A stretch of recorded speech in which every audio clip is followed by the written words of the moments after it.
প্ৰকাশ কমাৰ্চিয়েল ঢকুৱাখানাৰ পৰা কৈছোঁ।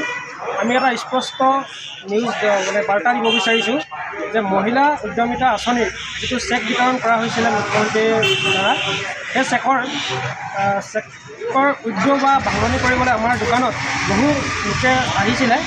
সেই চেক আমি উদ্যোগ কৰিব নোৱাৰোঁ, যিটো এটা অসম্ভৱ কাৰ্য, কোনো প্ৰকাৰে সম্ভৱ নহয়। কাৰণ তাত এটা স্পষ্টভাৱে লিখা আছে যে এইটো একাউণ্ট পে' হ'ব, চিম্বল দিয়া আছে একাউণ্ট পে' আৰু নন ট্ৰান্সফাৰেবল, মানে বেলেগে উদ্যোগ কৰিব নোৱাৰে। যাৰ নামত চেক দিয়া আছে তেওঁ নিজৰ একাউণ্টতহে চেকটো ভাঙিব পাৰিব।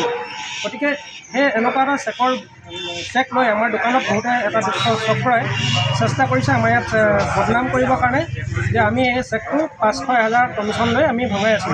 কিন্তু এইটো এটা সম্পূৰ্ণ মিছা কথা, অপপ্ৰচাৰ। আৰু এই অপপ্ৰচাৰৰ ইমানেই ব্যাপকভাৱে বহল হৈ গ'ল যে আমাৰ বহুত দূৰৰ পৰা কলো আহিছে, বহুত ৰাতি কল আহিছে যে আমি চেক ভঙাও নেকি, কিন্তু তেনেকুৱা ধৰণৰ আমাৰ কোনো ধৰণৰ কোনো সুবিধা নাই বা এইটো সম্ভৱো নহয়। আৰু যি এই দুষ্ট চক্ৰই এইটো অপপ্ৰচাৰ কৰিছে, তেওঁলোকৰ ওপৰত আমি আইনী ব্যৱস্থা ল'বলৈ বাধ্য হ'ম, যদিহে এই অপপ্ৰচাৰ বন্ধ নকৰে। আৰু আমাক ইতিমধ্যে প্ৰশাসনৰ ফালৰ পৰা আমাৰ CCTV ফুটেজ ভিডিঅ' সম্পূৰ্ণ দিয়া হৈছে। তাত তেওঁলোকে ইনভেষ্টিগেশ্যন চলাই আছে। আমাৰ ইয়াত তেনেকুৱা কোনো ধৰণৰ আমাৰ এমপ্লয়ী হওক বা আমাৰ নিজৰ ফালৰ পৰা বা প্ৰকাশ কমাৰ্চিয়েলে এনেকুৱা ধৰণৰ আজিলৈকে চেকৰ যোগেদি পইচা পাতি লেনদেন নকৰে, ইতিহাসতো কৰা নাই, বৰ্তমানো নকৰে আৰু ভৱিষ্যতেও নকৰে।